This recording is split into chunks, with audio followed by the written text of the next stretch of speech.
Welcome back guys. ಈ ವರ್ಷ KCET examination ಬರೆದಿರೋರಿಗೆ ಇಷ್ಟರಲ್ಲಿ ಆಲ್ರೆಡಿ ಫ್ರಸ್ಟ್ರೇಷನ್ ಸ್ಟಾರ್ಟ್ ಆಗ್ಬಿಡುತ್ತೆ.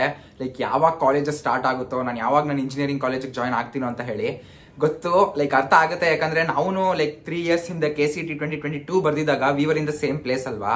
ಸೊ ನಿಮ್ಗೆ ಏನೇನು ಅನ್ಸಿದೆ ಅದೆಲ್ಲ ಒಂದ್ಸಲ ನಮಗೂ ಅನ್ಸಿರುತ್ತೆ.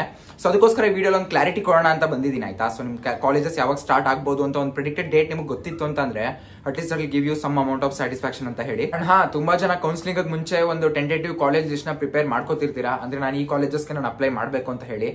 ಅದನ್ನ ಮಾಡುವಾಗ ಆಬ್ವಿಯಸ್ಲಿ ನೀವು like different categories cut offs ಎಲ್ಲ ನೋಡ್ಬೇಕಾಗಿರುತ್ತೆ. ಅದಕ್ಕೆ ವೆಬ್ಸೈಟ್ ಅಲ್ಲಿ ಅಲ್ಲಿ ಇಲ್ಲಿ ಹೋದ್ರೆ ತುಂಬಾ ಟೈಮ್ ವೇಸ್ಟ್ ಆಗುತ್ತೆ. ಅದಕ್ಕೆ ನಾನು ರೆಕಮೆಂಡ್ ಮಾಡೋದು ಕಾಲೇಜ್ ದೋಸ್ತನೋ ಈ ವಾಟ್ಸ್ಆಪ್ ಚಾಟ್ ಬಾಟ್ ನ. ಇಲ್ಲಿ ನಿಮಗೆ ಎಲ್ಲಾ colleges KCET cut off previous years data ಮೇಲೆ ಲೈಕ್ ಕಂಪ್ಲೀಟ್ ಕಟ್ ಆಫ್ ನಿಮಗೆ ಒಂದೇ ಕಡೆ ಸಿಕ್ಬಿಡುತ್ತೆ. ಇದರಿಂದ ಟೈಮ್ ಸೇವ್ ಆಗೋದು ಅಷ್ಟೇ ಅಲ್ಲದೆ ಅಕ್ಯುರೇಟ್ ಡೇಟಾ ಇರೋದ್ರಿಂದ ಲೈಕ್ ನೀವು ಏನ್ ಪ್ರೋಸೆಸ್ ಮಾಡ್ತಿದ್ದೀರಾ ಟೆಂಟೇಟಿವ್ ಲಿಸ್ಟ್ ನ ಪ್ರಿಪೇರ್ ಮಾಡ್ಕೊಳ್ಳೋದನ್ನ ಅದನ್ನ ಈಸಿಯಾಗಿ ಸಿಂಪಲ್ ಆಗಿ ಇನ್ನ ಎಫಿಷಿಯಂಟ್ ಆಗಿ ಮಾಡ್ಕೋಬಹುದು. ಸೊ ಇದನ್ನ ಯೂಸ್ ಮಾಡಿ. ಸೊ ಆಪರ್ಚುನಿಟಿ ಇದೆ, ಯೂಸ್ ಮಾಡ್ಕೊಳ್ಳಿ. ಸುಮ್ಮನೆ ಯಾಕೆ ಟೈಮ್ ವೇಸ್ಟ್ ಮಾಡ್ತೀರಾ? ಡಿಸ್ಕ್ರಿಪ್ಷನ್ ಅಲ್ಲಿ ಲಿಂಕ್ ಕೊಟ್ಟಿದ್ದೀನಿ, ಇವಾಗಲೇ ಆ ವಾಟ್ಸ್ಆಪ್ ಚಾಟ್ ಬಾಟ್ ನ ಚೆಕ್ಔಟ್ ಮಾಡಿ. ಫಸ್ಟ್ ಥಿಂಗ್, ಕಾಲೇಜಸ್ ಯಾವಾಗ ಸ್ಟಾರ್ಟ್ ಆಗ್ಬೋದು ಅನ್ನೋದ್ರ ಬಗ್ಗೆ ಮಾತಾಡೋದಾದ್ರೆ ಲೈಕ್ ಎಲ್ರಿಗೂ ಅದು ಗೊತ್ತೇ ಇರುತ್ತೆ. Counselling process should kick start. Counselling process ಆಗಿ ಲೈಕ್ ಸೆಕೆಂಡ್ ರೌಂಡ್ ಆದ್ಮೇಲೆ ನಿಮ್ ಕ್ಲಾಸಸ್ ಸ್ಟಾರ್ಟ್ ಆಗೋದು.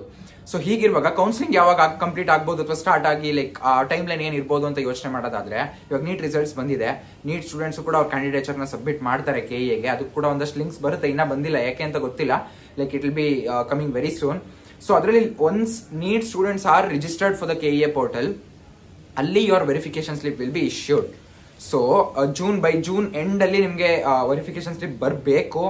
ಲೈಕ್ ಆಸ್ ಆಲ್ವೇಸ್ ನಾವು KEAನ ಈ ತರ ನಂಬ್ಕೊಳಕ್ಕಂತೂ ಡಿಪೆಂಡ್ ಆಗೋಕ್ಕಂತೂ ಆಗಲ್ಲ ಇಂಥ ಡೇಟ್ ಕೊಟ್ಟು. But still for say and previous years data ಎಲ್ಲ ಅನಲೈಸ್ ಮಾಡಿರೋದು ನೋಡಿದ್ರೆ ಲೈಕ್ ಈ ಮಂತ್ ಎಂಡ್ ಒಳಗೆ ವೆರಿಫಿಕೇಶನ್ ಸ್ಲಿಪ್ ಅಂತೂ ಬರುತ್ತೆ. ಅಂಡ್ ಅದಾದ್ಮೇಲೆ 1.5 month usually it will go for mock rounds and your first round as well as your second round. So ಈ process ಎಲ್ಲ ನಿಮಗೆ 1.5 month ತಗೊಂಡ್ರೆ the admission process will also go up to that extra half week. So that boils down to 2 big months once your counseling starts. So counseling start ಆಗೋದೇನೆ ನಾವು ಹೇಳ್ತಾ ಇದೀವಿ that June end ಆಗುತ್ತೆ ಅಂತ almost, because NEET students ನ register ಮಾಡ್ಕೋಬೇಕು ಅಂತ ಹೇಳಿ. September first week ಅಷ್ಟರಲ್ಲಿ ನೀವು ಕಾಲೇಜಸ್ ಹೋಗ್ಬೋದು ಅಂತ ನಾನು ಅನ್ಕೊಂಡಿದ್ದೀನಿ. ನೀವು ನಿಮ್ಮ ಇಂಜಿನಿಯರಿಂಗ್ ಕಾಲೇಜಸ್ ಹೋಗ್ತೀರಾ, ಅಲ್ಲಿವರೆಗೂ ಗೊತ್ತು, ಸ್ವಲ್ಪ ಫ್ರಸ್ಟ್ರೇಟ್ ಆಗ್ತಿರುತ್ತೆ. ಬಟ್ ನೀವು ಇಂಜಿನಿಯರಿಂಗ್ ಜಾಯ್ನ್ ಆದ್ಮೇಲೆ ರಿಗ್ರೆಟ್ ಮಾಡ್ತೀರಾ, ಅವಾಗ ನಾನು ಎಷ್ಟು ಚೆನ್ನಾಗಿದ್ದೆ, ಅವಾಗ ಏನೇನು ಮಾಡ್ಬೋದಿತ್ತು, ಎಷ್ಟು ಫ್ರೀ ಇದ್ದೆ ಅಂತ ಹೇಳಿ. ಸೊ ಅದಕ್ಕೋಸ್ಕರ ಇವಾಗ ಆದಷ್ಟು ಎಂಜಾಯ್ ಮಾಡಿ. ಎಂಜಾಯ್ ಮಾಡೋದ್ರ ಜೊತೆಗೆ ಮುಂದೆ ಒಂದು ಲೈಕ್ ನಿಮ್ಮ ಲೈಫ್ಗೆ ಒಂದು ಟರ್ನಿಂಗ್ ಪಾಯಿಂಟ್ ಆಗುವಂಥ ಒಂದು ಕೋರ್ಸ್ಗೆ ಜಾಯ್ನ್ ಆಗ್ತಿದ್ದೀರಾ ಅಂತ ಅಂದಮೇಲೆ ಆ ಕೋರ್ಸ್ ಬಗ್ಗೆ ಸ್ವಲ್ಪ ರಿಸರ್ಚ್ ಮಾಡೋದು ಇಂಪಾರ್ಟೆಂಟ್ ಅಲ್ವಾ. ರಿಸರ್ಚ್ ಮಾಡ್ಕೊಳ್ಳಿ ಆ್ಯಂಡ್ ಏನೇನು ಬೇಕು ಅನ್ನೋದ್ರ ಬಗ್ಗೆ ಒಂದು ಸ್ವಲ್ಪ ಎಕ್ವಿಪ್ ಮಾಡ್ಕೊಳ್ಳಿ ಪ್ರೀ ರಿಕ್ವಿಸಿಟ್ಸ್ನ. I think that answers your doubt.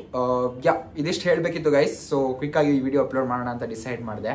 So ನಿಮ್ಮ ಅಭಿಪ್ರಾಯ ಏನಿದೆ, ಯಾವಾಗ ಸ್ಟಾರ್ಟ್ ಆಗ್ಬೋದು ಅಂತ ನಿಮ್ಗೆ ಅನ್ಸುತ್ತೆ, ಅದನ್ನ ಕಮೆಂಟ್ ಸೆಕ್ಷನಲ್ಲಿ ಹಾಕಿ. ಮುಂದೆ ಈ ಚಾನಲಲ್ಲಿ ನೆಕ್ಸ್ಟ್ 2 months ನೀವೇನು ಮಾಡಬೇಕು ಸೊ ದಟ್ ನೀವು CS ಬ್ಯಾಕ್ಗ್ರೌಂಡ್ಗೆ ಎಸ್ಪೆಷಲಿ ಬಂದಾಗ ನೀವು ಶೈನ್ ಆಗ್ಬೋದು ಫಸ್ಟ್ ಇಯರಲ್ಲಿ ಏನಾದ್ರ ಬಗ್ಗೆ ಮಾತಾಡ್ತೀನಿ. ಅದನ್ನು ವಿಡಿಯೋ ಅಪ್ಲೋಡ್ ಮಾಡ್ತೀನಿ ಆದಷ್ಟು ಬೇಗ. ಸೊ ಅಲ್ಲಿವರೆಗೂ ಸದ್ಯಕ್ಕೆ ತಲೆ ಕೆಡಿಸ್ಕೊಬೇಡಿ. ಸದ್ಯಕ್ಕೆ just research something about what you are doing next in the 4 years. Colleges ಬಗ್ಗೆ ಸ್ವಲ್ಪ ನೋಡ್ತಾ ಇದ್ದೀರಾ ಅಂತ ಗೊತ್ತು ಡೆಫಿನೆಟ್ಲಿ. ಸೊ ಅದನ್ನ ಕಂಟಿನ್ಯೂ ಮಾಡಿ ಅಂತ ಹೇಳ್ತಾ, ಏನಾದರೂ ಡೌಟ್ಸ್ ಇತ್ತು ಅಂದರೆ ಕಮೆಂಟ್ ಸೆಕ್ಷನಲ್ಲಿ ಹಾಕಿ. ವಿಡಿಯೋ ಇಷ್ಟ ಆಗಿದ್ರೆ ಲೈಕ್ ಮಾಡಿ ಆ್ಯಂಡ್ ಚಾನಲ್ ಇನ್ನೂ ಸಬ್ಸ್ಕ್ರೈಬ್ ಯಾರು ಮಾಡಿಲ್ಲ ಇವಾಗಲೇ ಸಬ್ಸ್ಕ್ರೈಬ್ ಮಾಡ್ಕೊಳ್ಳಿ. ಈ ಥರ ವೀಡಿಯೋಸ್ನ ನೀವು ಮಿಸ್ ಮಾಡ್ಕೊಳ್ಳಲ್ಲ. So thank you guys. Next video ಆದಷ್ಟು ಬೇಗ ಸಿಗೋಣ. ಬಾಯ್.